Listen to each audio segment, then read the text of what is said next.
Di sini diperlihatkan di sebuah sekolah. Ada anak-anak yang baru saja pulang dari sekolah, dan mereka melihat sebuah kumpulan mobil militer yang sedang melintas. Mobil-mobil itu membawa para siswa dari sekolah khusus. Para siswa yang ada di sana iri dan merasa kalau para siswa khusus itu sangat sombong. Siswa khusus itu berasal dari Warrior High School. Kemudian diperlihatkan event yang terjadi tanpa peringatan apapun.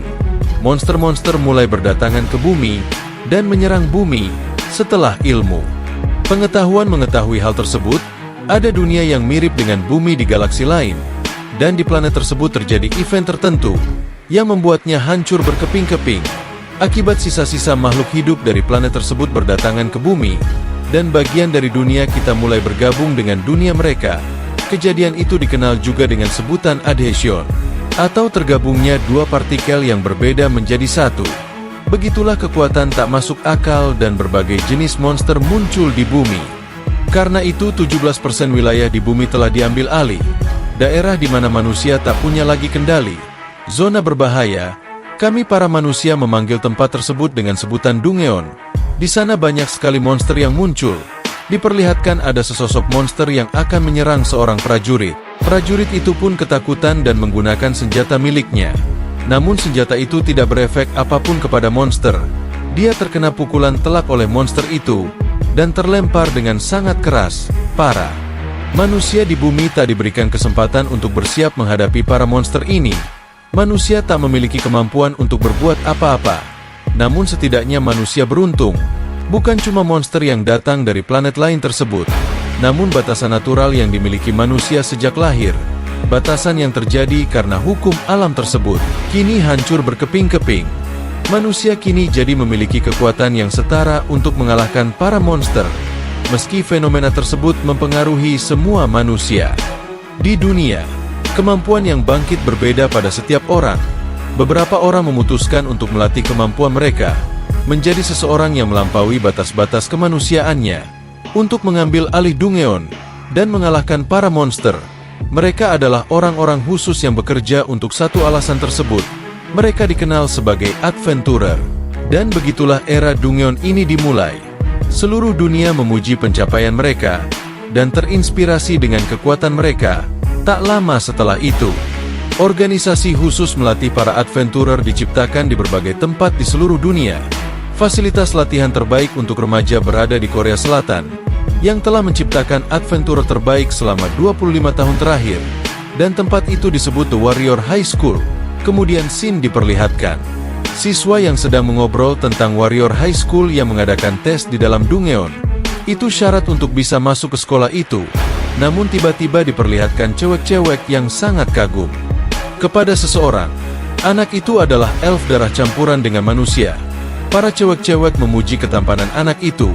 Dia sangat populer bahkan sering tampil di TV. Dia bernama Diaf Choi. Ayahnya adalah adventurer terkenal dan ibunya seorang elf. Mereka bilang dia anak yang jenius.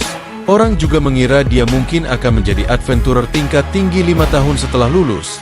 Dia berusia 17 tahun. Dia telah kembali dari Dungeon 14 kali.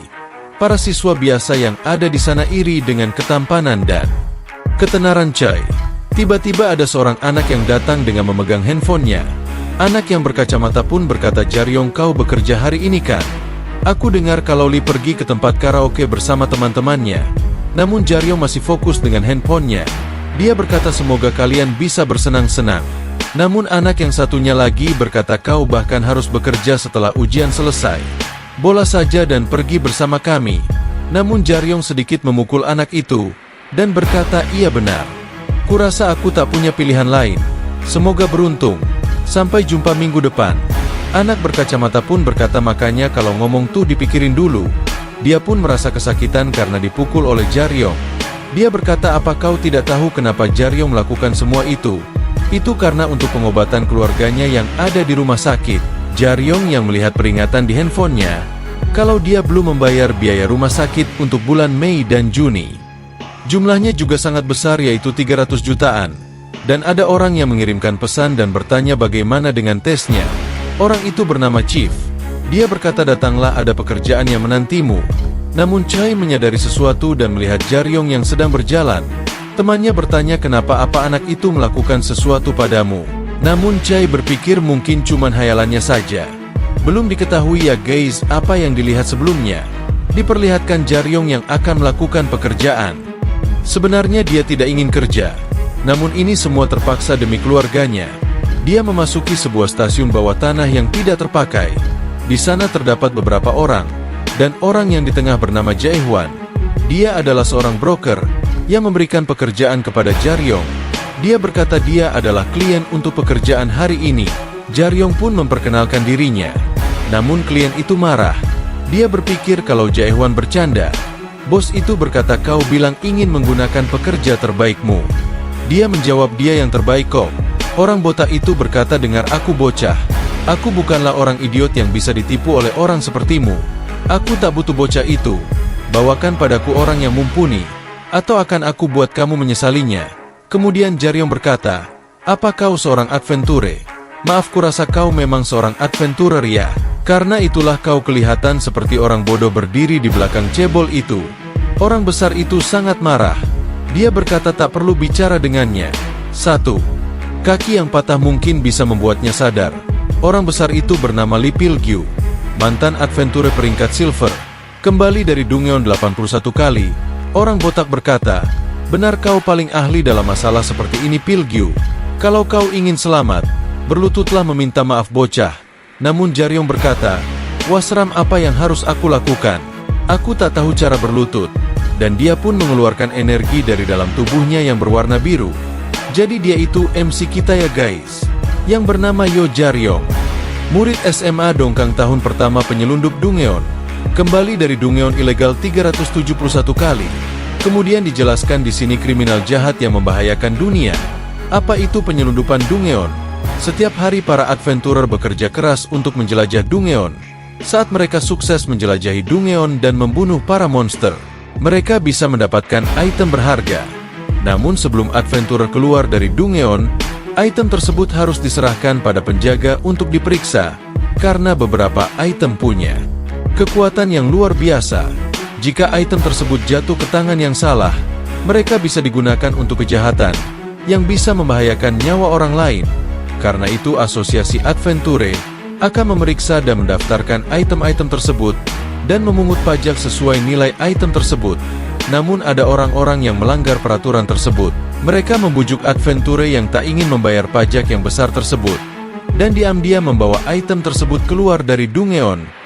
Jika orang-orang jahat ini tidak ditangkap, maka masyarakat kita bisa berada dalam bahaya. Jadi semuanya, jika kalian melihat orang jahat seperti mereka, segera laporkan pada asosiasi. Kemudian Shin beralih ke tempat sebelumnya. Bos kepala botak bertanya-tanya, apa kau mau membiarkan hal ini begitu saja? Jika kau tidak menghentikannya anak itu bisa dalam bahaya. Namun Jae-hwan berkata, sudah seperti ini kenapa kau jadi takut? Bos botak berkata kaulah yang seharusnya takut. Pria itu punya amarah yang gila. Alasan kenapa? Dia pensiun adalah menyerang rekannya sampai tidak bernyawa. Kalau kau kira dia akan menahan diri melawan bocah itu, kita cuma akan membersihkan mayat bocah itu nantinya. Terlihat Jaryong yang sepertinya santai saja. Dia berkata menyerang rekan sangat mengerikan sekali. Jadi kau kriminal sungguhan ya? Aku tak punya hak buat menghilang begitu sih. Menjawab rekan-rekanku itu cuma menghambatku. Aku hanya meletakkan sampah pada tempatnya. Dia pun langsung melancarkan serangannya ke arah Jaryong. Namun dia terkejut, karena Jaryong dapat menghindari pukulan itu. Dia berkata menyerang saat aku lagi ngomong. Apa kau tak punya malu? Pil-gyu benar-benar marah dan akan memukulnya lagi. Namun Jaryong akan melakukan tendangan ke arah pria itu. Dia juga menggunakan tendangan yang cukup pelan. Bos botak sangat terkejut. Jae-hwan berkata sudah kubilang aku membawakan pekerja terbaikku. Jaryong berkata oh mengejutkan. Dari mukamu kukira kau keras. Di sini Pil-gyu mengambil keputusan yang salah. Dia berpikir kalau bocah itu cuma bocah biasa. Namun refleks miliknya dan kekuatan di balik tendangannya sudah bisa dikatakan setingkat dengan Adventure Pro. Sepertinya dia mulai menyadarinya. Dia mungkin sadar kalau dia tak bisa memenangkan pertarungan ini. Bos botak berkata dengar memang itu tendangan yang bagus. Tapi itu cuma satu tendangan. Sepertinya Pil-gyu ingin mengeluarkan semua kekuatannya dan merobek baju miliknya. Dia adalah seorang tank. Kata trik murahan apapun yang coba kau gunakan. Kau tetap seorang bocah naif. Akan kutunjukkan padamu kekuatanku yang sebenarnya. Setelah adhesion, orang-orang mulai membangkitkan kemampuan yang melampaui batas mereka. Namun setiap orang punya bakat yang berbeda. Karena itu mereka akan membangkitkan kemampuan yang berbeda pula. Tentu saja Adventure berlatih sesuai karakteristik kemampuan mereka, lalu membuatkan role untuk hal tersebut. Salah satunya adalah Tank. Dia mengeluarkan teknik backup, Iron Skin, dan Giant Strange, role yang membuatmu menjadi pelindung di dalam Dungeon. Tugas mereka adalah berdiri paling depan untuk menghadapi monster secara langsung. Kekuatan tubuh mereka dilatih hingga batasnya, membuat mereka bahkan tak bisa ditembus peluru senjata biasa, dan tank tingkat tinggi bahkan bisa dengan mudah menahan serangan misil. Mereka adalah barrier pelindung umat manusia. Jaryong terkejut kalau dia adalah Adventure beneran. Dia pun akan melancarkan serangannya ke arah Jaryong, namun dia dapat menghindari serangan tersebut. Lantai di bawahnya remuk seketika karena serangan itu yang sangat besar. Sangat terkejut dan ketakutan melihat serangan itu, Jaehwan berkata apa dia mau menghancurkan tempat bisnis orang seperti ini. Pilgyu tidak peduli dan akan memukul Jaryong lagi. Namun dia masih dapat menghindari pukulan tersebut. Pilgyu berkata, ada apa? Mana trik murahanmu tadi? Jaryong menjawab, maaf saja, aku bukan orang bodoh. Aku tak punya niatan masuk ke dalam jebakan yang sudah jelas seperti itu. Jaehwan berpikir kalau dia boleh juga. Kekuatan fisiknya mungkin setara dengan truk. Kalau kena serangannya mungkin tubuh musuhnya bisa patah semua. Dia menyuruh Jaryong untuk segera menyelesaikannya. Kalau ada kerusakan lagi di sini, dia akan menahan bayaran Jaryong. Pilgyu berkata, sepertinya bosmu tak mengerti situasi saat ini. Aku beritahu kau, teknik murahanmu takkan mempan dengan pro sepertiku. Namun Jaryong tidak peduli dan malah meremehkannya. Dia mengambil sebuah tongkat besi yang ada di hadapannya dan menggunakannya sebagai senjata. Namun tiba-tiba Pilgyu datang dan akan memukulnya dengan kekuatan penuh. Karena durabilitas dan kekuatan mereka, orang-orang percaya kalau tank tak terkalahkan. Namun itu salah. Mereka punya kelemahan. Musuh alami mereka. Seorang bisa menciptakan serangan kuat dan menghancurkan lalu mengumpulkannya di satu titik. Mereka berdua pun akan berbenturan serangan. Contohnya Damagediler yang jauh lebih kuat dari mereka. Dia pun terkena serangan telak dari Jaryong. Dia sangat kesakitan dan langsung tumbang seketika. Dia berkata, dari mana kau belajar serangan seperti itu? Namun Jaryong menjawab, dari mana aku belajar, apa maksudmu? Aku tak tahu apa yang kau pikirkan, tapi kau salah. Ya mungkin kau belum tahu, tapi ada kemungkinan dia sudah bertemu dengannya sebelumnya dengan ayahnya. Mayoritas Adventure dibagi menjadi 4 kategori berdasarkan kemampuan dan pengalaman mereka. Dari peringkat terendah ke tertinggi. Berdasarkan peringkat terdapat berbagai keuntungan perihal tingkat kesulitan Dungeon, potongan pajak dan lainnya. 100 Adventure teratas disebut juga Ranker, dan mereka terikat pada peringkat warna di atas 4 peringkat tersebut. Di sini diperlihatkan saat Jaryong masih kecil. Ayahnya adalah petualang paling hebat bagi dirinya. Dia melihat ayahnya yang sedang berlatih. Itu bukan karena dia adalah ayahnya, tapi karena dia memang benar-benar hebat. Nama ayahnya yaitu Yu Seong. Dia adalah pahlawan generasi pertama, satu-satunya yang disebut sebagai petualang. Bagi mereka yang tidak memiliki pengalaman, sejarah generasi pertama adalah legenda hebat. Tapi bagi para petualang saat itu adalah neraka, lebih dari apapun. Sangat sedikit informasi yang ada di dalam Dungeon, dan monster macam apa yang tinggal di dalamnya. Monster yang dianggap mudah dikalahkan sekarang bagi para petualang saat itu. Mereka adalah bencana. Itu adalah saat ketika tidak ada skill untuk melawan monster, atau item yang sangat umum sekarang. Bahkan untuk melawan monster pedang pun dapat meleleh. Di saat kondisi putus asa seperti itu, petualang generasi pertama melakukan uji coba mempertaruhkan nyawa mereka. Para penyintas memberikan pengalaman dan meneruskannya ke generasi selanjutnya, dan dianggap sebagai pahlawan. Dia kini disebut dengan Dragon Slayer Yu Seong. Dia dapat mengalahkan seekor naga, julukan yang diberikan ke orang pertama yang mengalahkan naga. Orang-orang takjub dengan dirinya yang dapat mengalahkan naga, dan peringkat atas petualang Asia. Dia juga adalah ayah Jaryong. Dan Jaryong menghormati dan memuja ayahnya. Karena dia memiliki kekuatan yang sangat besar, Jaryong percaya kalau ayahnya tidak terkalahkan dibanding siapapun. Namun suatu ketika dia melihat ayahnya yang sedang berlatih mengeluarkan darah dari dalam mulutnya. Itu disebabkan oleh racun. Dia hanya bisa menangis melihatnya. Selama penjelajahan, dia terkena bermacam racun mematikan. Seperti di saat lain, ayahnya berusaha menahan rasa sakitnya. Tapi setelah bertahun-tahun memaksakan dirinya, tubuhnya sudah mencapai batas. Teman yang dia percayakan hidupnya kepadanya memanfaatkan kondisi ayah dan mengambil keberuntungan dan pekerjaannya. Ayahnya menderita fisik dan mental bertahun-tahun. Beberapa tahun kemudian dunia mulai melupakan Dragon Slayer Yu Seong. Ayahnya kehilangan identitasnya sebagai pahlawan setelah kehilangan semuanya dan menderita dari racun yang tidak dapat disembuhkan. Kehidupannya benar-benar menyedihkan. Semua yang tersisa dari dirinya hanyalah petualang yang terlupakan. Kemudian scene diperlihatkan saat Jaryong mengalahkan musuhnya. Dia akan pergi dari tempat itu. Bos botak terkejut melihat anak buahnya kalah dengan anak kecil. Dia kalah dari seorang bocah biasa. Jaehwan berkata mungkin karena dia bukan petualang hebat. Jaryong menghampirinya dan berkata membual tentang memukuli rekan-rekannya sendiri. Itu tanda kalau dia adalah petualang yang lemah. Ada dua alasan kenapa petualang hebat pensiun. Tubuh mereka hancur sampai tidak bisa menjelajah lagi, atau mereka mati saat penjelajahan. Aku tidak tahu standar minimalnya. Tapi kalau dia di bawah itu pecat saja. Semua orang juga bisa kalau sok kuat. Tapi pada kenyataannya mereka lemah. Jaehwan berkata kepada Om Botak, "Tadi lumayan kasar ya. Tolong pahami kami sedikit. Dan bayarannya baru saja aku naikkan 2 kali lipat." Om Botak sedikit marah apa-apaan itu. Namun Jaehwan memberikan intimidasi. Dia berkata, "Kau duluan yang memancing kami kan? Kami tidak akan melakukan ini gratisan. Kau tahu itu." Dan bos botak itu pun akhirnya mengerti dan menurutinya. Jaehwan berkata kepada Jaryong, "Kau pernah dengar tawon imperial?"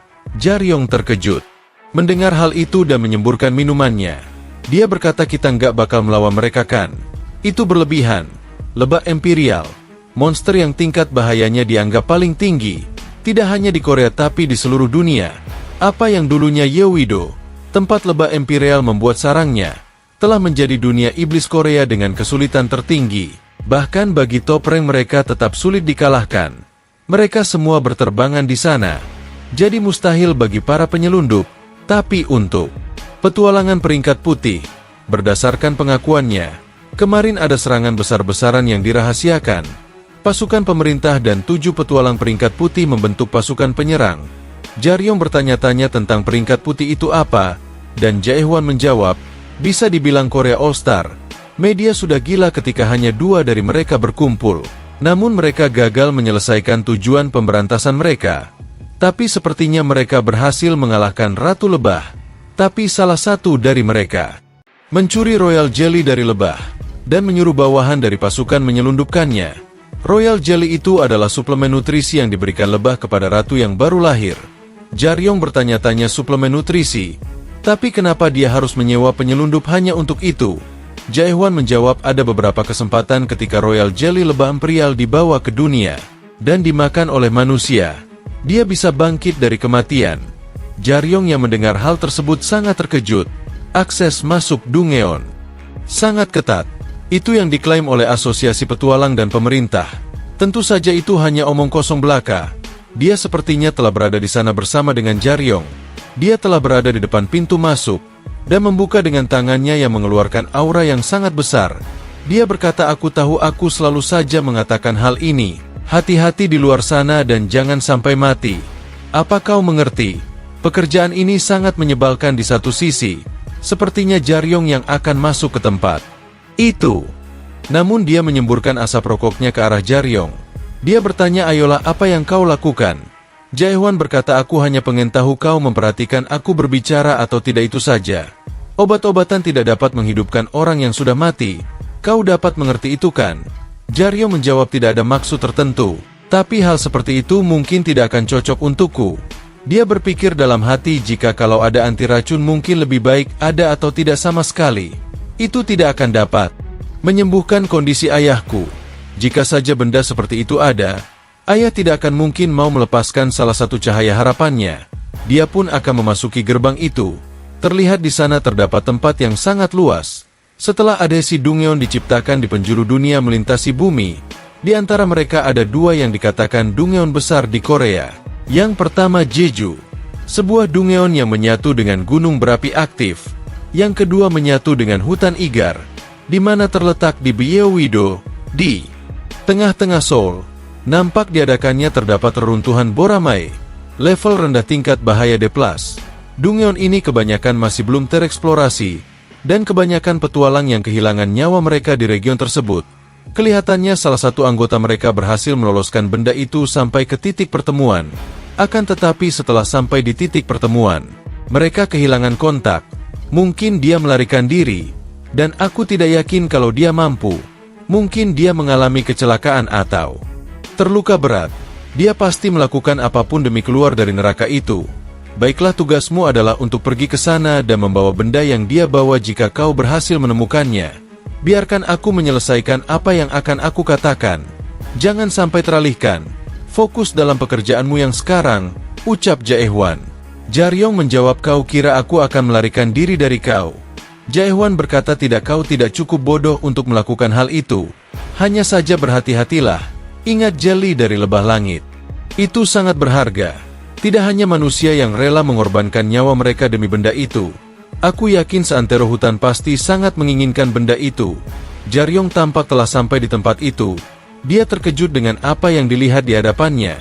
Terdapat tapak kaki monster yang sangat besar. Dia berkata, aku yakin banyak makhluk yang tertarik dengan baunya. Tapak kaki ini benar-benar besar.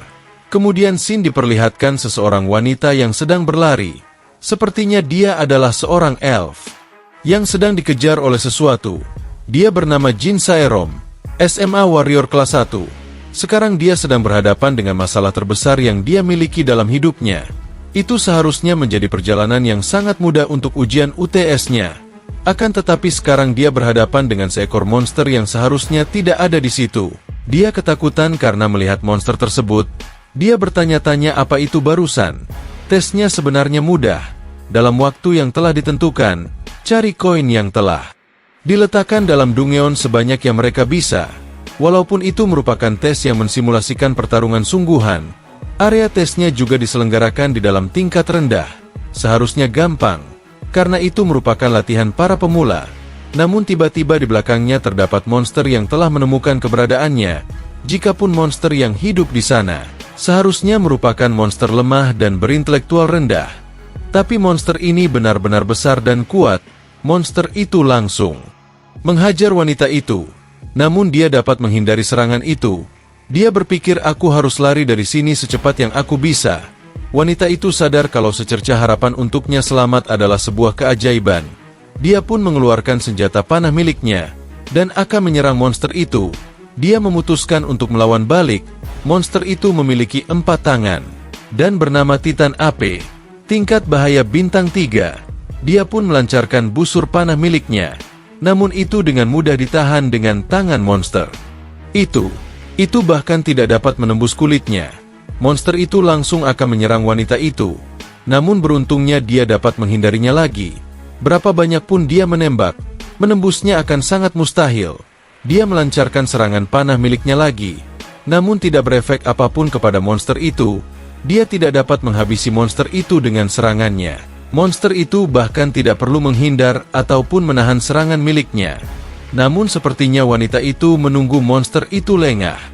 Dia akan mengeluarkan serangan yang cukup kuat. Sepertinya ini serangan terkuat yang dia miliki. Role yang ia miliki merupakan role yang merapal magic pada anak panahnya. Anak panahnya pun mengeluarkan api yang cukup besar. Dia adalah seorang magic ranger dan menggunakan skill Flame Bomberman. Serangan itu sangat besar. Magic yang dirapal pada anak panah tidak terbatas. Apa yang ia pilih setidaknya membuahkan hasil. Terjadi ledakan yang besar. Itu merupakan ledakan terbesar yang pernah dia buat.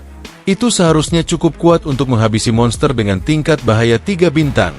Namun dia terkejut melihat monster itu yang baik-baik saja. Ternyata monster itu dapat menghindari serangannya. Jika dia berhasil mengenai targetnya, pasti monster itu sudah lenyap. Namun ternyata monster itu dapat menghindar dengan melompat ke arah pohon. Kesempatan miliknya telah hilang sia-sia, karena dia tidak bisa menggunakannya lagi. Dia tidak tahu harus berbuat apa. Dia hanya berpikir kalau harus keluar dari sini. Monster itu datang menghampirinya dan langsung akan menyerangnya. Dia berlari dengan sekuat tenaga. Namun tiba-tiba dia diselamatkan oleh Jaryong. Monster itu terkena serangannya. Jin terkejut melihat pria itu. Jaryong memiliki Bronze Class, merupakan tingkat terendah di mana mereka mendapatkan tingkat ini setelah mendapat surat izin mereka dapat masuk ke dalam dunia tingkat rendah tanpa harus melapor. Sepertinya monster itu terkena serangan di dagu miliknya. Namun serangan itu tidak berefek besar kepada monster itu. Itu sepertinya tidak akan cukup untuk mengalahkan monster itu. Dia pun mengeluarkan sebuah senjata dari saku miliknya. Dia akan melakukan serangan terang-terangan ke arah monster itu. Jin berpikir kalau pria itu tidak akan bisa, dia bisa mati. Namun Jaryong menyuruh wanita itu untuk memejamkan matanya. Mereka berdua akan berbenturan serangan. Sepertinya Jaryong menyerang dengan senjata yang mengeluarkan cahaya yang sangat terang. Jaryong telah berhasil menyerangnya. Dia berkata, "Ya ampun, udah. Pada aku pakai semua. Itu yang terakhir." Ternyata dia menggunakan stunning torch, terbuat dari sisik ikan, yang bercahaya di dalam gelapnya laut Dungeon. Sesuai dengan harganya, benda ini mempunyai kemampuan pelumpuh, dan sangat disukai oleh para petualang. Namun dikarenakan kekuatan yang dihasilkan, dan penggunaan yang tidak wajar, beberapa petualang mulai kehilangan kemampuan mereka. Penggunaan dan produksinya juga demikian. Sangat dilarang. Dia berkata kepada Jin, "Aku sudah menolongmu sejauh ini. Kau harus bisa menangani selebihnya. Kau punya waktu beberapa detik lagi.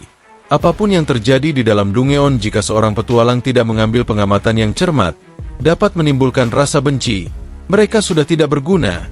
Dia teringat perkataan Jaehwan, "Blak-blakan saja kita ini seperti para kecoa. Kau sudah tahu bukan? Kalau hasil dari penyelundup itu sangat fantastis. Kalau kau membuat masalah di mana-mana, kau bisa saja diinjak-injak."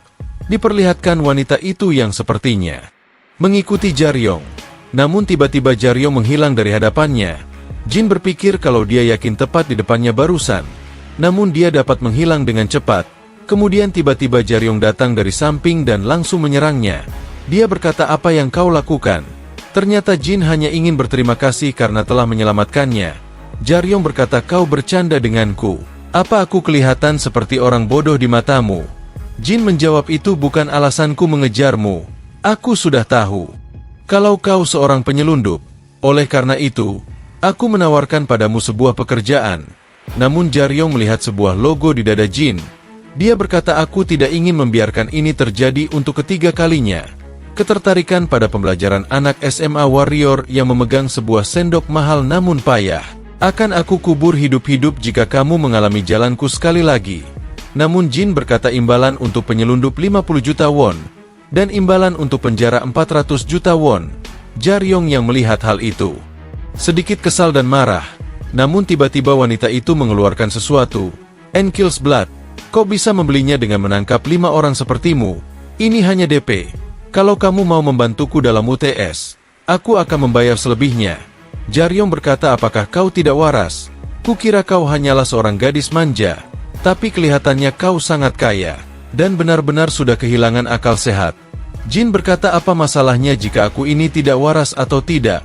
Sekarang yang paling penting adalah ini mungkin kesempatan yang bisa merubah hidupmu." Jaryong menduga akan menjadi seperti ini. Dia berkata, "Baiklah, ini semua salahku. Sebenarnya tidak ada alasan khusus untuk menghabisimu."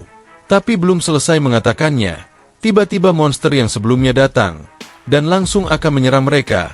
Jaryong berkata, "Kau hanya punya waktu beberapa detik saja." Dan monster itu langsung menghantam tanah yang ada di sana, dan langsung remuk seketika.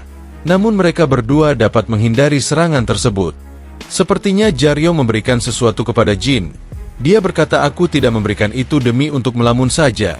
Kau ingat serangan terakhir kali yang kau luncurkan? Lakukanlah sekali lagi.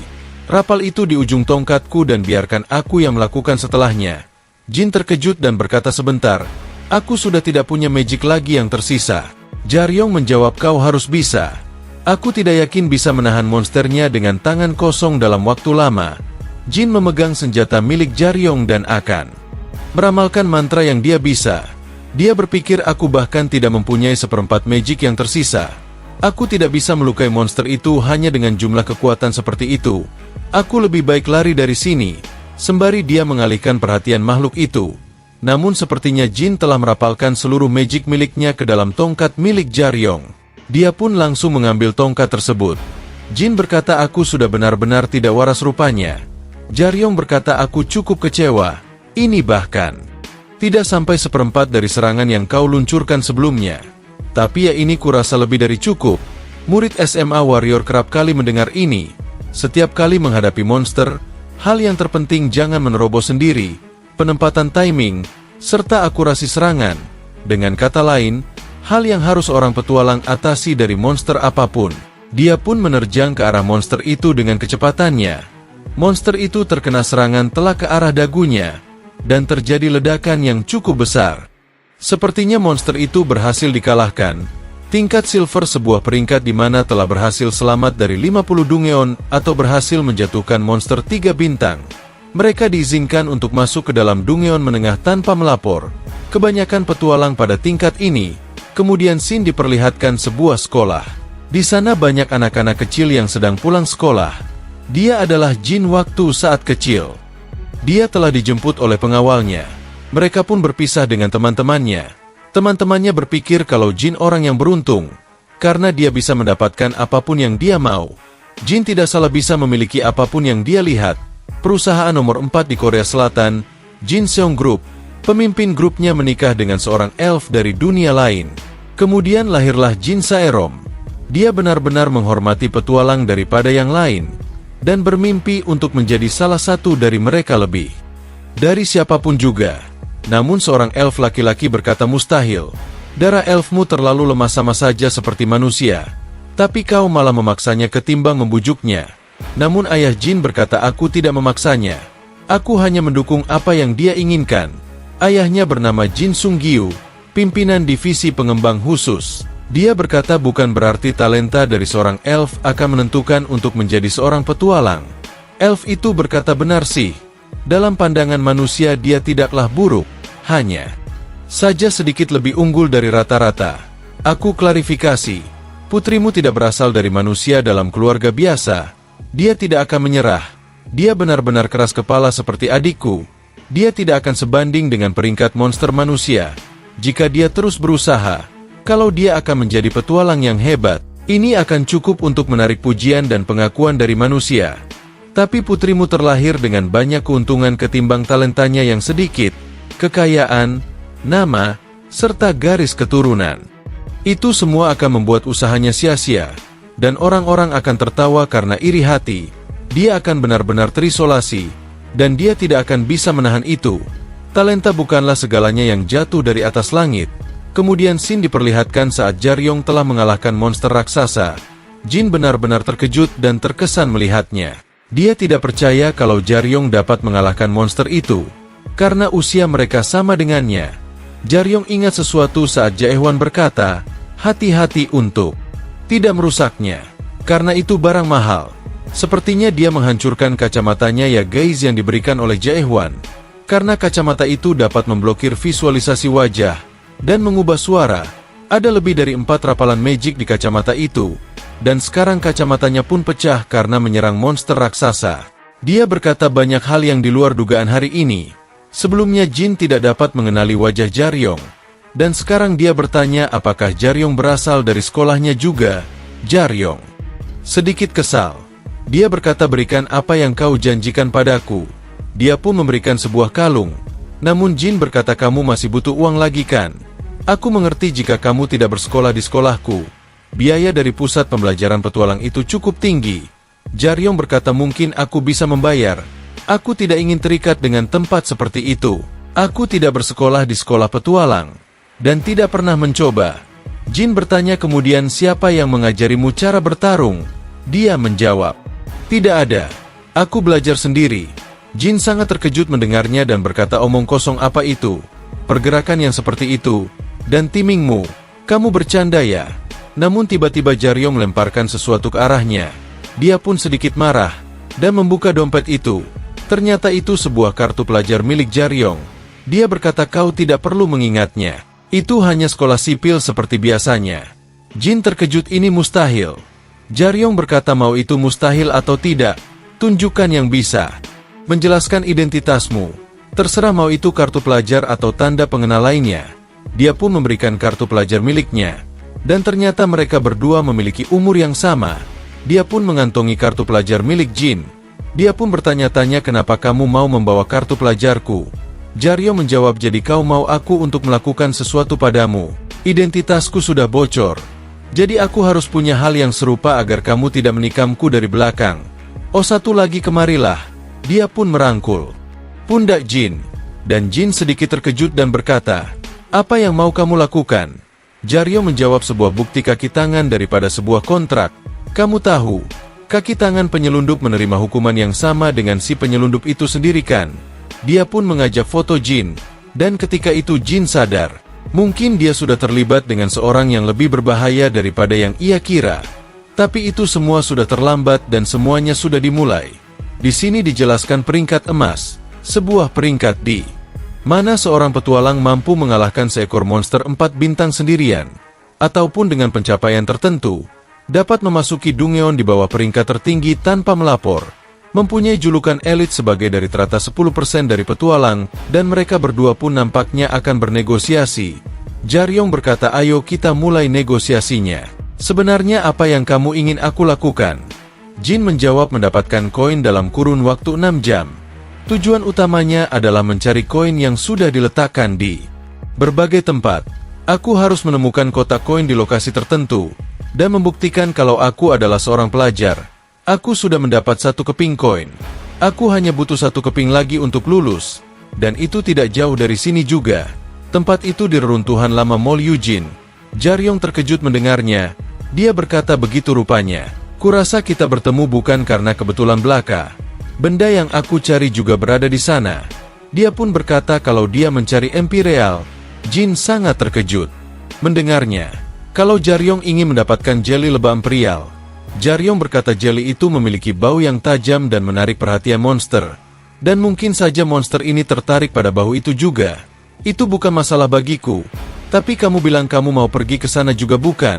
Apa tidak ada lokasi lain selain di sana? Jin menjawab hanya di sana yang masih berisi koin. Parti yang lain sudah menyapu bersih semuanya. Jaryong berpikir di dalam hati, aku mengerti selama ini aku bertanya-tanya. Kenapa wanita ini sendirian? Dia berkata jujur saja itu lebih memudahkanku. Ayo temukan koinmu dan pergi dari sini dengan selamat. Itu adalah misiku. Jin menawarkan 950 juta, dan itu uang yang dia miliki sekarang. Jika itu tidak cukup, aku butuh waktu untuk mengumpulkannya lagi. Jaryong terkejut mendengar nominal itu. Dia pun berkata itu cukup. Aku akan ambil bonusnya.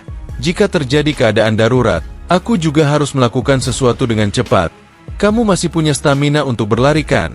Dan mereka berdua pun berlari menuju tempat itu. Jaryong berpikir aku menerimanya. Terlalu cepat. Apa aku harus meminta lebih? Kemudian Jin berkata, apa aku boleh bertanya sesuatu? Apa kau benar-benar belajar sendiri?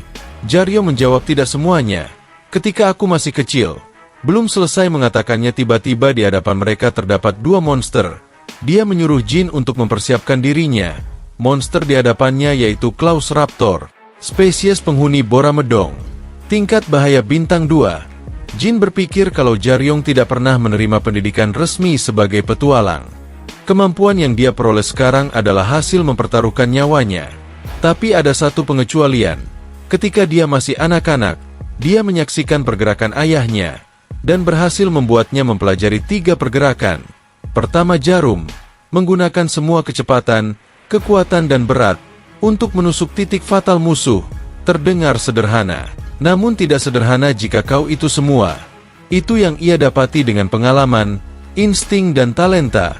Sebuah teknik di mana petualang tingkat atas mampu menguasainya. Dia dengan mudah dapat mengalahkan monster tersebut, dan teknik itu benar-benar dikuasai oleh Jaryong. Jin berpikir kalau ada yang aneh. Biasanya monster ini dalam sebuah kelompok berisi 5 ekor atau lebih. Jaryong berkata kelihatannya tidak hanya dirimu yang dirugikan akan Royal Jelly. Akan ada berbagai macam monster di sekitar sini. Kita istirahat sejenak dan lekas pergi.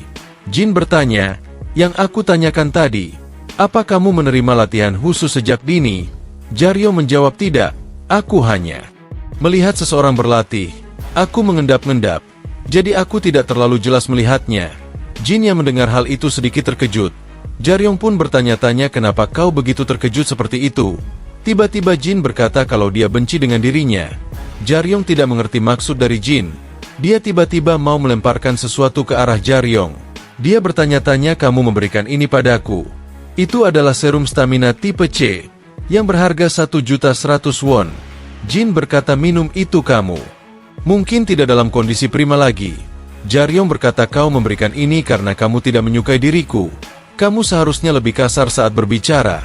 Dia pun memasukkan serum itu ke dalam saku miliknya. Jin bertanya, apa kamu tidak meminumnya? Ternyata Jaryong berniat menjualnya nanti. Jin bertanya, apa kau tahu harga benda itu? Itu hanya 1 jutaan. Jaryong menjawab, aku tahu. Jadi aku menjualnya di pasar gelap, palingan hanya laku setidaknya 1 jutaan. Jin terkejut dengan Jaryong. Dia merasa kalau Jaryong orang yang aneh banget. Kemudian Jaryong berkata, kita perlu istirahat karena kamu sudah meminum serum itu. Ayo kita pergi. Dia pun berpikir anak orang kaya itu benar-benar aneh. Kemudian mereka berdua tiba di suatu tempat. Jaryong berkata, kamu mungkin sudah tahu hal ini. Ayo kita ulangi sekali lagi untuk memastikannya kembali. Tujuan kita bukan untuk memburu, tapi untuk mengambil apa yang kita cari dan pergi dari sini. Apapun monster yang berada di dalam, selalu ikut perintahku. Dan tetap fokus. Aku tahu kamu sudah mempelajari ini banyak sekali. Tapi keunggulanku itu adalah bertahan. Percayalah padaku. Namun Jin tidak sadar. Rasa aneh yang mengganggunya adalah 6 bulan yang lalu. Dia terisolasi dari sekolah dan tidak diakui oleh yang lainnya. Ini pertama kalinya dia masuk ke dalam pertarungan dengan seorang rekan. Mereka berdua pun akan memasuki tempat itu. Namun mereka berdua terkejut dengan apa yang mereka berdua lihat. Apa-apaan ini? Jaryong juga tidak tahu. Ini juga pertama kalinya dia melihat hal ini. Di hadapannya terdapat banyak sekali monster yang telah kalah. Manusia merupakan makhluk hidup yang lebih berani daripada yang mereka perkirakan. Dengan tekad yang bulat, mereka bisa berdiri dalam situasi apapun, tidak akan terkecuali, meski itu situasi di luar perkiraan mereka sebelumnya. Kemudian Jin berpikir, semua monster ini bukan penghuni region ini. Mereka semua sangat berbahaya bahkan untuk para petualang berpengalaman. Sebenarnya makhluk apa yang sedang menunggu kami di sini? Diperlihatkan di hadapan mereka terdapat monster yang sangat besar dan telah mati. Jaryong berkata, jangan kena mental karena melihat hal itu. Sesuatu yang sangat berbahaya sedang berada di sini. Kamu sudah tahu itu bukan? Kamu hanya terkejut karena ini lebih parah dari apa yang kita hadapi sebelumnya. Tidak lebih dari itu.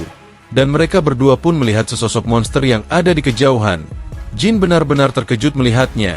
Itu adalah monster Slasher Lip, tingkat bahaya bintang 5. Jaryong berlari ke arah monster itu dan langsung akan menyerangnya. Monster itu memiliki lidah yang sangat panjang, dan langsung menangkap tongkat milik Jaryong. Dan tongkatnya pun terbawa oleh monster itu. Namun Jaryong tidak peduli dan langsung melompat untuk menggunakan kaki miliknya. Dan serangan itu tepat mengenai tubuh bagian atas monster itu. Dia sepertinya telah mengalahkan monster itu, dan mengambil kembali tongkatnya. Jin berkata, tadi itu membuatku jantungan. Aku kira sudah mati, ternyata masih hidup. Vitalitas makhluk itu suhu tinggi. Jaryong menjawab, tidak. Itu bukan karena vitalitasnya. Aku sengaja membuatnya tetap hidup. Dengan begitu jika seseorang datang kemari dia bisa menjadi alarm. Dijelaskan monster ini mampu mengeluarkan suara yang sangat keras sebagai alarm kelompoknya bahwa hidupnya sedang terancam. Jin bertanya-tanya, alarm siapa? Seseorang menjawab, itu aku. Aku tidak bisa menunggu lagi. Banyak sekali hal yang harus dibersihkan dari perkiraanku. Aku sangat capek setelah itu. Sepertinya dia adalah seorang petualang. Jin berkata, bukankah kamu tadi bilang kamu sedang menunggu? Apa kamu mengenalnya? Kemudian orang itu pun berkata, tapi ini di luar dugaanku. Kalian berdua sepertinya terlalu muda untuk menjadi penyelundup. Dia melihat dada milik Jin. Di sana terdapat sebuah logo Warrior High School. Dia bertanya apakah dari siswa Warrior. Dia langsung melompat ke bawah untuk menghampiri mereka. Jin menjawab, ya itu benar. Dan orang itu berkata, begitu ya. Aku tidak tahu jenis tim macam apa ini. Tapi sayang sekali. Kalian harus mati di tempat seperti ini. Jaryong berkata, apa yang kau lakukan? Mengobrol dengannya seperti orang bodoh. Manusia ini bukan petualang biasa seperti yang kau kira. Dia penjahat yang datang untuk menghabisiku dan mengambil Royal Jelly. Jaryong berkata kepada orang itu, Sepertinya kau tidak memiliki hubungan apapun dengan komisionerku. Apa yang akan kau lakukan jika kau menyentuh barang yang aku miliki tanpa izin?" Dan orang itu menjawab, "Entahlah. Bukankah aku hanya perlu mengurusnya nanti saat aku ketahuan? Aku itu punya keberuntungan yang sangat bagus. Aku secara tidak sengaja mendengar kalau rekanku akan menyelundupkan sesuatu yang sangat berharga. Rencana asliku adalah untuk menyergapnya saat dia berada dalam jalan pulang. Tapi tidak semua hal yang kau inginkan bisa mulus kau dapati. Benar begitu bukan? Sayang sekali aku gagal menghabisinya waktu itu. Aku yakin kalau dia lari kemari. Lantas kenapa aku tidak bisa menemukannya di sini? Dia seharusnya sedang bersembunyi di persembunyian para penyelundup di sini." Jaryong berpikir dalam hati. Jadi alasan kontak dengan kepala penyelundup terputus waktu itu bukan karena racun Sky Wasp, melainkan karena ular rekannya sendiri. Bahkan sebelum beradu dengannya, Jaryong dapat merasakannya. Orang itu berkata, "Meskipun kematianmu itu sudah pasti, kau tinggal bilang beri aku sedikit rasa sakit begitu kek." Lawan yang berada di depannya merupakan lawan yang tangguh dari sebelumnya. Dia berada di peringkat yang berbeda dengan si tua besar itu. Jaryong menyuruh Jin untuk mencari koinnya dan segera pergi selagi dia mengulur waktu. "Kau harus pergi secepat mungkin.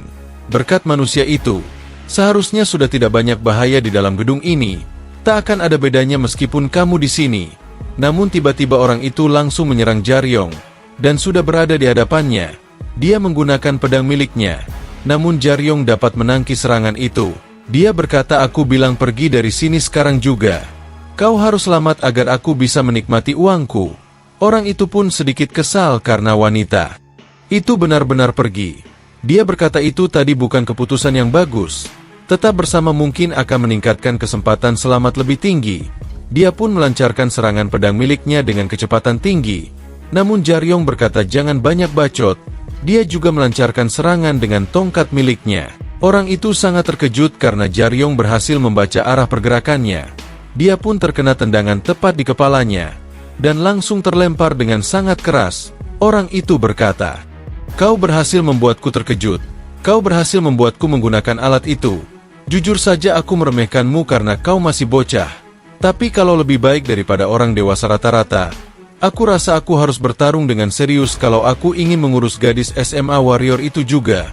Ayo jangan takut, ini tidak akan lama." Orang itu pun bertransformasi seperti monster. Dan diperlihatkan di sini orang itu yang bernama Yang Do-gyun. Dia petualang peringkat emas. Kemudian Shin beralih. Diperlihatkan bos botak sedang bersama dengan Jae-hwan. Dia berkata, "Cukup enak kalau aku bilang." Dia sedang memakan pop mie. Dia bertanya, "Apa kau mau?" Sepertinya Om Botak tidak mau. Dia pun berkata kepada Om Botak, "Kau seharusnya duduk dulu. Dia akan sadar dalam waktu yang cukup lama." Om Botak berkata, "Orang ini dia bahkan tidak tahu cara mengontrol tubuhnya. Apa kau tahu berapa banyak uang yang aku kucurkan deminya?" Dia mengklaim dirinya sebagai mantan petualang dan bertingkah sangat sombong. Jae-hwan berkata, "Jangan terlalu keras kepadanya. Dia tidak kalah karena buruk, tapi dia kalah karena harus seperti itu. Tapi dia memang sedikit payah juga sih." Semua orang beranggapan petualang tidak hanya bertarung dengan manusia. Hal yang selama ini dia simpan di dalam benaknya mungkin adalah berburu dan eksplorasi ketimbang bertarung. Monster yang dia hadapi juga tidak terlalu familiar dengannya. Jadi tentu saja dia akan kalah melawan penyelundupan. Om Botak berkata, "Aku bahkan mendengar hal itu dari kelompok petualang." Jae-hwan menjawab, "Kau benar, para petualang tentu saja bertarung dengan para rekannya juga. Selagi mereka mengincar ke atas, hasil yang mereka terima juga lebih bagus dan semakin sengit juga persaingannya. Bahkan seorang di dalam tim yang dipercaya sebagai seorang yang dapat diandalkan bisa berubah menjadi seorang yang berkhianat dan menikam teman-temannya dari belakang." Om Botak berkata, "Jadi mereka benar-benar saling menghabisi." Jae-hwan menjawab, "Siapa yang mau menahan mereka? Tidak ada aturan yang mengatur jika terjadi sesuatu di dalam Dungeon. Mereka mati karena monster. Karena petualang bilang itu mereka tidak perlu alibi lagi. Terlebih lagi semakin tinggi peringkatnya, mereka juga harus semakin waspada dan lebih mempersiapkan potensi pertarungan yang ada. Tapi peringkat orang yang terbaring itu masih belum cukup tinggi. Jadi itulah yang terjadi. Mencelakai rekannya itu imut juga. Tapi melihat dia bisa tertangkap basah itu artinya ada cekcok mulut kecil saat mereka berada di luar Dungeon. Itu mungkin hanya sebuah perdebatan akan perlengkapan, zirah dan senjata yang mereka bawa. Kalau tidak itu semua akan sia-sia. Dengan begitu, dengan teman kita yang berada di sisi sekarang bisa menghadapi pertarungan yang seperti itu. Apa dia kuat? Tentu saja. Perlengkapan merupakan separuh dari kekuatan tempur para petualang. Diperlihatkan Jaryong yang sedang menghadapi Du Kyun. Dia tidak menghindari serangan Jaryong, dan itu tadi tepat berada di wajahnya. Pedang itu punya daya tahan yang lebih. Namun Do Kyun berkata jangan pikirkan hal lain terlalu lama. Dia pun sepertinya akan menyerangnya. Namun dia dapat menangkis dengan tongkat miliknya. Du Kyun berkata itu tidak baik dalam pertarungan. Baik itu aku ataupun nyawamu. Jaryong menerima serangan tepat di perutnya. Dia pun sampai mundur ke belakang dengan sangat cepat. Namun tiba-tiba Du Kyun telah berada di hadapannya dan langsung menebasnya dengan pedang miliknya. Dia pun terluka namun luka itu tidak fatal. Du Kyun berkata ada apa? Ayo serang balik seperti tadi. Tentu saja itu akan sangat mustahil. Jadi ternyata Do Kyun menggunakan Shade Jacket, zirah kelas A+ yang dimiliki Du Kyun. Jaket itu memerlukan pasokan darah penggunanya untuk menaikkan kekuatan fisik dan dapat menahan serangan dengan lebih baik. Julukan yang dia miliki adalah teknik bertarung berseker. Tidak akan mungkin ada celah dalam pertahanannya. Namun jika aku mencoba untuk mengcounter balik serangannya, aku bisa saja mati. Dia pun hanya bisa menghindari serangan itu. Namun sepertinya dia terkena serangan dari Du Kyun. Dia berkata kok berhasil bertahan cukup lama. Apa hari ini ada acara khusus? Jaryong melepaskan jaketnya dan berkata aku suka jaket itu. Tapi kau tidak terlalu kuat seperti yang aku kira. Aku hanya takut karena aurat di sekitar kau berubah drastis. Dengan kekuatan seperti ini, bahkan anak SMA tanpa perlengkapan akan cukup menandingimu. Apa jangan-jangan kau hanya bergantung pada perlengkapan yang kau miliki saja? Kalau saja aku punya zirah seperti itu. Du Kyun benar-benar marah mendengar perkataannya. Dia berkata sombong sekali kau anak muda. Jaryong mendesaknya. Dia tahu betul akan itu. Karena lawannya sangat meremehkannya. Dia harus menemukan Jin dan membungkamnya. Semakin lama aku mengulur waktu, maka akan semakin tergesa-gesa Du Kyun ini. Dia pun akan melancarkan serangannya ke arah Jaryong. Mereka berdua akan berbenturan senjata. Ketika dia muda, dia belajar sesuatu, yaitu teknik kedua. Itu tidak bisa dilakukan dengan kekuatan yang Jaryong miliki. Dia harus menggunakan kekuatan musuhnya untuk melawan balik dan menyebabkan cedera fatal di mana ia tidak bisa menghasilkan itu semua. Nama skill yang masih belum Jaryong sempurnakan ini adalah Swell.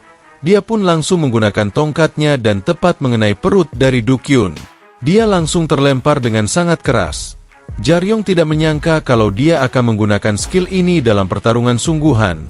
Tidak kusangka seorang petualangan perut terus menyerang dengan membabi buta. Du Kyun sepertinya kesakitan karena serangan tersebut. Jaryong berkata menyerahlah. Waktu yang kau gunakan sudah habis. Apapun yang akan kau lakukan.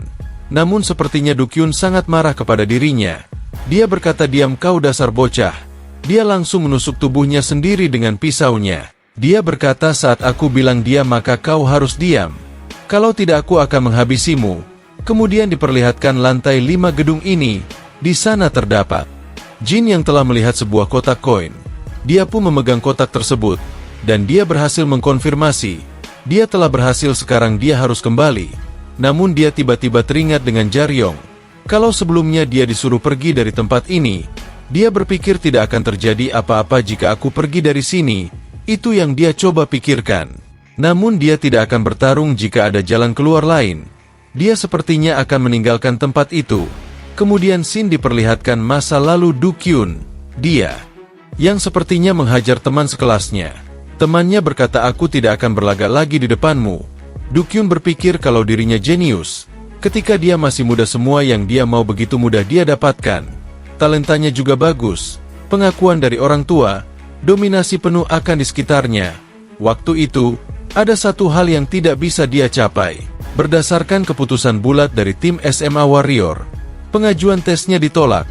SMA Warrior itu butuh koneksi dan uang. Mereka lebih mementingkan uang ketimbang talenta, yaitu tentu saja mungkin sebuah jawaban bagi dirinya. Jika itu berdasarkan talenta dan skill murni, dia berpikir kalau dia tidak mungkin bisa tertinggal. Diperlihatkan tes overcoming. Nomor 7 yang Du Kyun jatuh sebagai yang pertama. Dibandingkan dengan kebanyakan anak-anak rata-rata, dia terpilih sebagai seorang jenius karena minoritas. Diperlihatkan pengumuman hasil tes, dia mendapatkan peringkat 1. Dan perbedaannya cukup tinggi. Dia berada di level yang berbeda. Banyak orang yang berpikir mungkin dia akan menjadi seorang ranker yang kuat, dan dengan ini akan menutup acara kelulusan tahun ini. Saat kelulusan dia melakukan pidato di depan banyak orang, dan gurunya juga memuji pidatonya. Guru berkata, kau akan menjadi petualang yang hebat, jangan murung seperti itu terus, lihatlah ke depan. Namun Do-kyun berpikir kepada guru itu, kau pensiun terlalu cepat dan menjadi sampah yang mengajar anak-anak SMA. Akan kutunjukkan padamu, akan kupandang rendah di mana. Manusia sepertimu tidak bisa disandingkan denganku. Kemudian diperlihatkan saat dia telah menjadi petualang. Dia ketakutan melihat monster. Seseorang datang menyelamatkannya, dan berkata, aku lari kemari dengan sekuat tenaga karena kau kudengar dalam bahaya. Tapi apa-apaan ini? Do-kyun sangat ketakutan kepada monster itu. Dia berpikir apa yang sebenarnya terjadi. Sebuah monster yang menyapu bersih kelompokku. Namun dia dapat mengalahkan monster itu dengan mudah. Do-kyun melihat tatapan orang. Itu adalah tatapan yang familiar. Itu tatapan yang biasanya dia gunakan untuk menatap orang lain. Dia kini tersadar. Kata-kata yang keluar dari mulut gurunya bukanlah sebuah nasihat, namun merupakan sebuah penyemangat. Dia bukanlah yang terpilih. Dia hanya satu dari sekian banyak orang yang berusaha untuk naik lebih tinggi lagi, namun hanya sedikit lebih baik. Kemudian Shin diperlihatkan waktu sekarang dia menghadapi Jaryong. Dia berkata, jaket ini sepenuhnya terbuat dari vampir hidup. Orang itu mengizinkanku. Katanya aku bisa mengambil semua darah miliknya ke dalam tubuhku. Demi menghabisimu, dia kini berubah menjadi lebih ganas. Jaryong berkata, kau yakin hal itu? Entahlah, tapi terdengar cukup bahaya. Dia pun langsung berlari ke arah Jaryong. Jari-jarinya benar-benar tajam dan panjang, dan langsung menusuk tubuh Jaryong. Tapi dia dapat menghindari serangan itu. Kecepatannya menjadi lebih cepat. Dia langsung melompat ke udara dan menyerang Jaryong. Sepertinya dia kesulitan melawan monster ini. Do-kyun berkata, kau berhasil menahan itu semua. Refleks yang sangat bagus. Benar-benar talenta yang sangat bagus. Kenapa kau menjadi seorang penyelundup? Jaryong berkata, kenapa kau tiba-tiba memujiku? Bukan urusanmu bertanya seperti itu. Do-kyun menjawab, oh begitukah? Terserah kau saja, tapi terima kasih. Aku berterima kasih padamu karena aku bisa menginjak-injak mayat seorang yang sangat bertalenta. Dia pun langsung melesat ke arah Jaryong. Sepertinya Jaryong telah meminum serum agar kekuatannya pulih kembali. Tubuhnya dapat bergerak tanpa ada hambatan. Do-kyun berkata, kau luar biasa, sangat luar biasa. Tunjukkan padaku lebih banyak lagi. Jaryong berpikir kalau dia tidak akan bisa menahan reaksi itu selamanya. Jika dia menggunakan darahnya sebagai bahan bakar, pasti dia akan mulai mencapai batasnya. Jika aku pancing dia untuk menggunakan banyak darah, kemudian menggunakan needle. Namun sepertinya Do-kyun sudah tahu itu. Dia pun kini tepat berada di hadapannya dan langsung akan menyerangnya. Namun tiba-tiba dia terkena serangan api. Jaryong sangat terkejut melihatnya, karena Jin membantunya dengan menyerang Do-kyun. Jaryong berkata, kau benar-benar tidak mendengar perkataanku. Do-kyun benar-benar marah kepada Jin. Jaryong berkata, sangat disayangkan. Dia pun langsung melancarkan serangannya ke arah Do-kyun dengan tongkat miliknya. Dan sepertinya dia berhasil dikalahkan dengan serangan terakhirnya. Tidak dipungkiri ini berkat pertolongan dari Jin. Dia sepertinya terkapar. Apakah dia sudah mati? Namun sepertinya dia tidak akan mati semudah itu. Jangan terlalu mengkhawatirkannya. Dia tidak akan mencoba membalas dendam padamu juga. Jika dia mencoba membalas dendam, karir dan image-nya akan tercoreng. Kurasa sudah cukup. Jin bertanya-tanya apa maksudnya. Jaryong menjawab, apa kau sudah lupa? Aku menyelamatkanmu jadi kau berhutang padaku. Umumnya akan menjadi 2 kali lipatkan. Yang pertama, aku berhasil mengalahkan monster raksasa yang mengejarmu. Kedua, ketika kau mencoba mengikutiku, aku akan bermurah hati jadi aku impaskan saja kali ini. Namun Jin sedikit malu. Dia berkata padahal kalau cukup bilang terima kasih saja. Kemudian Jaryong berjalan ke arah sesuatu, dan melihat ada sesuatu yang bersinar keemasan. Mereka berdua pun menuruni tempat itu. Jin berpikir kalau ini terasa bau amis, dan terlihat di sana terdapat seseorang yang terluka dan memegang koper. Jaryong menghampiri orang itu. Dia berkata, kenapa kau begitu terkejut? Aku kan sudah bilang dari awal, bukannya kau mengikutiku demi melihat sesuatu yang spesial. Baiklah, mari kita lihat. Dia pun akan membuka koper itu. Wanginya melebihi ekspektasi yang pernah dia alami selama ini. Bau manis dan tidak tertahankan. Begitu kuat sehingga kau tidak bisa memikirkan hal lain. Pantas saja monster pada keluar. Benda ini benar-benar terekspos. Dia bertanya-tanya, apa karung kecil ini juga royal jelly? Kita harus segera pergi dari sini. Aku punya firasat kalau ada sesuatu yang mencoba mendekati kita jika terus berada di sini. Mereka telah sampai di lantai 1. Sepertinya Dukyun telah menghilang dari tempat itu. Namun tiba-tiba terdengar suara dari kejauhan. Suara itu berkata, tunggu saja kalian. Akan ku ingat wajah kalian. Aku akan mencoba apapun demi menghabisi kalian. Akan ku buat kalian menyesal apa yang telah kalian perbuat padaku. Sepertinya dia adalah Dokyun yang mencoba melarikan diri. Namun tiba-tiba di hadapannya terdapat monster Titan yang siap melahapnya. Dia pun langsung dimakan oleh monster itu. Jaryong berpikir kalau mereka harus lewat pintu belakang untuk menghindari monster itu. Dan beberapa menit setelahnya sepertinya dia telah sampai di sebuah tempat. Dia berkata, dengan begini kita sepertinya sudah aman. Bagaimana dengan tesmu? Jin berkata, aku masih punya waktu. Jaryong menjawab, kalau begitu sebuah keberuntungan bisa bertemu denganmu. Walaupun banyak hal yang terjadi, kita berdua berhasil mendapatkan apa yang kita inginkan di sini. Mereka berdua pun bersalaman dan akan segera berpisah. Jaryong akan pergi meninggalkannya dan berkata, jaga rahasiamu dan jangan lupa bayar apa yang kamu janjikan. Dan berhati-hatilah jika kau tidak ingin bertemu denganku lagi. Namun Jin berkata, apa kamu tidak keberatan kalau kita bertemu lain kali? Jaryong malah terkejut mendengarnya. Kemudian Sin diperlihatkan di markas milik Jaehwan. Dia sedang bersantai dan membaca buku. Dia bertanya, kelihatannya kau bersenang-senang. Jaryong menjawab, jangan tanya. Mari kita lihat barangnya. Mereka pun membuka barang tersebut. Jaehwan berkata, akan menjadi kepanikan kalau ini sampai terpublikasi. Kau bisa dengan mudah membeli beberapa gedung. Kerja bagus. Akan kukirim uangnya besok. Hei, apa kau baik-baik saja? Apa karena petualang itu yang mati saat melawanmu? Jaryong berkata, dia tidak mati karena bertarung denganku. Ini juga bukan situasi yang membuatku merasa menyesal. Jaehwan bertanya, apa ada hal lain yang terjadi saat kau di dalam sana? Jaryong menjawab, tidak ada, lupakan apa yang aku katakan itu. Apakah kedua benda itu boleh aku ambil? Kelihatannya juga bukan royal jelly. Jaehwan menjawab, tentu saja segala sesuatu di luar benda yang ada dalam kontrak itu milik penyelundup. Itu aturannya. Aku penasaran anak mana yang mau makan royal jelly ini, karena ini bisa membangkitkan orang mati. Namun benda ini punya efek lain selain dari membangkitkan orang mati. Mampu menaikkan batas talenta seseorang. Tidak banyak yang tahu tapi itu fakta, karena efeknya hanya akan bekerja pada seseorang yang belum dewasa. Mereka tidak akan memberikan ini pada seseorang yang tidak punya harapan yang cerah. Aku yakin pasti seseorang dari SMA Warrior. Nampaknya Jaryong akan pulang dulu. Jaehwan berkata, sampaikan salamku pada ayahmu. Jaryong menjawab, jika aku bisa bertukar kata dengannya. Kondisinya sedang tidak baik belakangan ini. Dia pun pergi meninggalkan tempat itu dan berpikir tentang SMA Warrior. Dia mengingat saat Jin mengajaknya ketemuan. Jaryong berkata, apa kau tertarik padaku? Jin berkata kalau akan ada tes masuk pada musim dingin ini. Walaupun mereka hanya menerima segelintir orang, tapi kamu punya kesempatan yang bagus. Bergabunglah di SMA Warrior. Sepertinya kalau akan diterima di sana. Dan chapter kali ini pun berakhir ya guys. Sekian dulu untuk chapter kali ini ya guys. Nantikan cerita selanjutnya hanya di Dowell Anime. Terima kasih buat teman-teman yang udah support Mimin dengan like, komen, dan subscribe. Mudah-mudahan diberikan kelancaran dalam semua urusannya. Dan buat kalian jangan lupa komen ya guys, biar Mimin tambah semangat lagi ngontennya. Dan juga kalau mau request alur cerita tertentu komen aja di kolom komentarnya guys. Terima kasih. Dan chapter kali ini pun berakhir ya guys. Sekian dulu untuk chapter kali ini ya guys. Nantikan cerita selanjutnya hanya di Dowell Anime.